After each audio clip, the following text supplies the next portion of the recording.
नमस्कार दोस्तों, ocean network में आपका स्वागत है। अधीर रंजन चौधरी ने कह दिया है कि पश्चिम बंगाल में तो जंगल राज है, राष्ट्रपति शासन लागू कर दिया जाना चाहिए। और अधीर रंजन चौधरी ने यह भी कहा है कि अभी तो वहां ईडी के अधिकारियों के साथ मारपीट हुई है, उन पर जानलेवा हमला हुआ है, वहां तो हत्या भी की जा सकती है।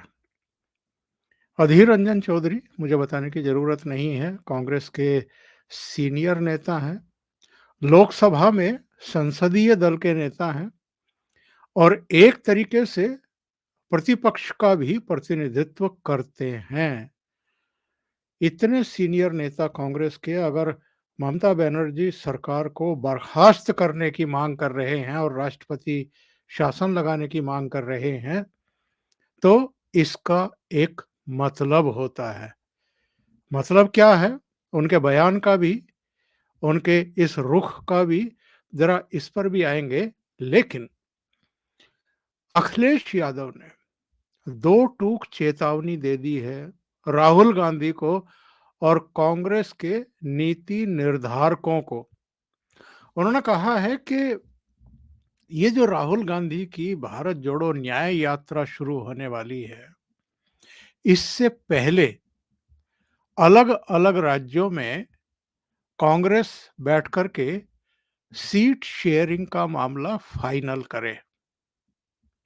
और ये अकेले अखिलेश यादव या समाजवादी पार्टी नहीं चाह रही है, बल्कि जितने भी इस कथित इंडी अलायंस का हिस्सा हैं, वो सब चाहते हैं कि राहुल गांधी अगर ये भारत जोड़ो न्याय यात्रा पर निकल रहे हैं, तो उससे पहले सीट शेयरिंग का मामला तय हो जाए।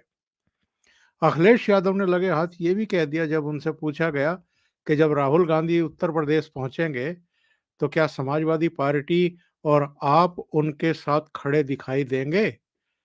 तो उनका कहना था कि सीट शेयरिंग हो जाएगी तो देखेंगे, नहीं होती है तो फिर ये कांग्रेस की यात्रा है, इससे इंडी अलायंस का या उनका कोई लेना देना नहीं है।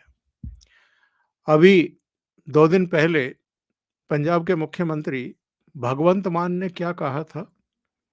भगवंत मान ने कहा था कि माएँ अपने बच्चों को सबसे छोटी कहानी सुनाया करेंगी, एक थी कांग्रेस। और इसके जवाब में कांग्रेस के ही एक और पूर्व सांसद और शीला दीक्षित के सुपुत्र संदीप दीक्षित ने ये कहा था कि माएँ ये भी तो बताएंगी अपने बच्चों को कि साहब, एक ऐसी पार्टी भी इस देश में रही है जिसके 40% से अधिक नेता जेल में बंद थे और कुछ जेल जाने की तैयारी कर रहे थे। तो ये जो बयानबाजी है और जो खबरें आ रही हैं कि नीतीश कुमार गाल फुलाए बैठे हैं, लालू यादव भी नीतीश कुमार की अनदेखी को लेकर के नाराज बताए जा रहे हैं।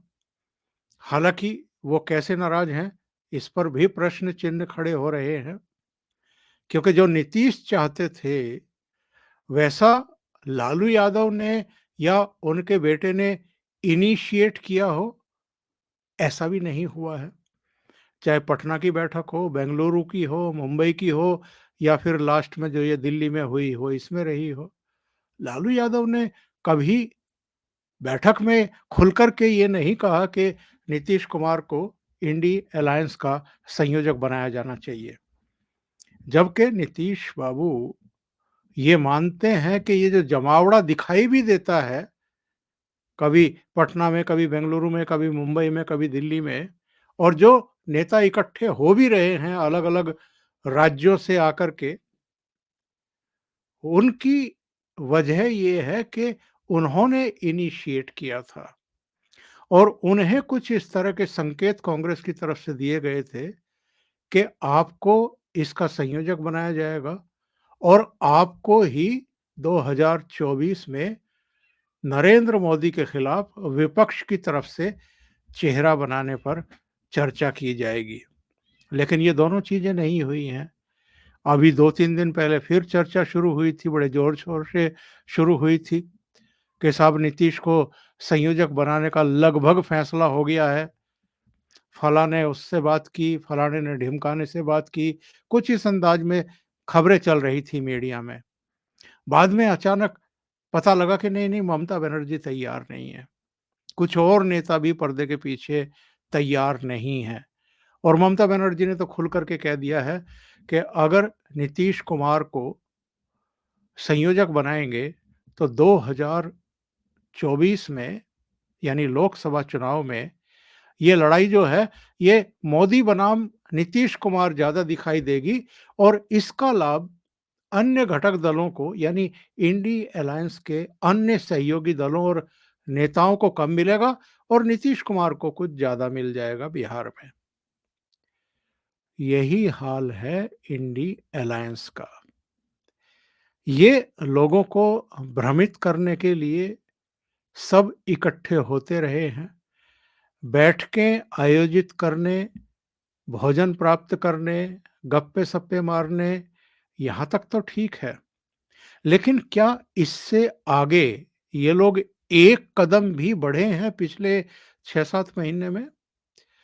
पटना में भी किसी संयोजक को ये तय नहीं कर पाए, बेंगलुरु में भी नहीं कर पाए, मुंबई में या दिल्ली में भी नहीं कर पाए और लोकसभा चुनाव में कितना समय बचा है? अब केवल 2 महीने बचे हैं। 2 महीने बाद मार्च के पहले पखवाड़े में चुनाव आयोग लोकसभा चुनाव का विस्तृत प्रोग्राम ऐलान कर देगा, घोषणा कर देगा उसकी, जैसा कि 2019 में 11 मार्च को उसने पूरा कार्यक्रम घोषित कर दिया था कि 7 चरणों में लोकसभा के चुनाव होंगे। केवल 2 महीने बचे हैं। राहुल गांधी भारत जोड़ो न्याय यात्रा पर निकलने की तैयारी कर रहे हैं। भारतीय जनता पार्टी का शीर्ष नेतृत्व भी लगा हुआ है। प्रधानमंत्री नरेंद्र मोदी, अमित शाह, राजनाथ सिंह, जेपी नड्डा, कुछ और सीनियर नेता देश के अलग-अलग हिस्सों में कुछ सभाओं को संबोधित करने का ऐलान कर चुके हैं, उनका कार्यक्रम घोषित हो चुका है। ऐसे में इंडी अलायंस अगर अभी सीट शेयरिंग की प्रसव पीड़ा से ही गुजर रहा है, तो आप क्या उम्मीद करेंगे? क्योंकि ये जो राहुल गांधी की हीरोपंथी है कि मैं सारा श्रेय ले लूं, सुर्खियां मुझे ही मिलें, मीडिया के केंद्र में मैं ही बना रहूं नरेंद्र मोदी के बाद और इंडिया अलायंस के जो बाकी के नेता हैं, जो महत्वाकांक्षी हैं, पर उनसे ज़्यादा महत्वाकांक्षी राहुल गांधी दिखाई दे रहे हैं या कांग्रेस के दूसरे नेता दिखाई दे रहे हैं। तो ऐसे में ये कहना अब ज़्यादा उपयुक्त होगा कि ये इंडी अलायंस नाम का जो गठबंधन है, ना तो ये ढंग से बन पाया, ना ये अभी अस्तित्व में है, क्योंकि कोई चर्चा नहीं हो रही है आपस में। सब इंडिविजुअली अपनी-अपनी पार्टी की रणनीति तैयार कर रहे हैं। अपने ही हिसाब से अपने-अपने राज्यों में चुनाव प्रचार की, टिकट वितरण की और दूसरी तैयारियां करने में लगे हुए हैं और ना ही आपस में कोई समन्वय नाम की चीज है। अब अखिलेश यादव ने क्या कहा, नीतीश कुमार क्यों नाराज बैठे हुए हैं, भगवंत मान क्या कर रहे हैं? अगर अरविंद केजरीवाल को तीसरा समन गया और उन्होंने उसको भी नकार दिया और उसके बाद उनकी एक वीडियो जारी हो रही है, तमाम तरह के आरोप लगा रहे हैं, तो ये अकेले-अकेले ही अपने-अपने जो अपनी-अपनी जो लड़ाइयाँ हैं, अपने-अपने जो संघर्ष हैं, उनमें खुद को ही झोंके हुए हैं। कोई और साथ में नहीं आ रहा है। तो ऐसे में राहुल गांधी भारत जोड़ो तोड़ो यात्रा पर निकलेंगे ज़रूर, पर मुझे लगता है कि उससे पहले तो इस इंडी अलायंस का ही क्रियाक्रम हो चुका होगा। अभी के लिए इतना ही। बहुत-बहुत धन्यवाद। अगर आपको ये चैनल और इसके कंटेंट पसंद आ रहे हैं, तो लाइक करें, कमेंट करें, वीडियो को शेयर भी करें। अभी तक अगर आपने ये चैनल सब्सक्राइब नहीं किया है, तो सब्सक्राइब कर लें और साथ में लगे बेल आइकॉन को दबा दें, ताकि आगे आने वाले वीडियो और उनके नोटिफ़िकेशन आप तक पहुँचते रहें। बहुत-बहुत धन्यवाद। नमस्कार।